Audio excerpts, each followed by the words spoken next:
Ja sam Leposava, napravio me žek što budem lepša i pametnija od svih za drugara, drago mi je što smo se upoznali. Ja sam Miljana Kulić.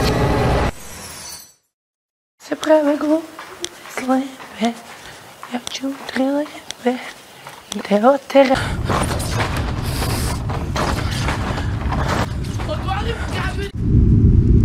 Ne dodiruj me. Ne poznajemo se još uvek dovoljno dobro. Oprosti, ne dodirujem te, nego sam htjela da se upoznamo, da ti pružim ruku.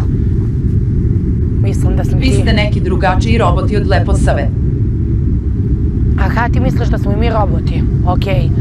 Mnogo je robota, ali se... Čekaj ovako, mnogo je robotova. Ne, mnogo je robota, ali se pravi robot veoma teško naći. Ops, gaziš me, nemoj tako da ideš ka meni, plašiš me. Ne dodiruj me. Ja ću ti plemite, jer ja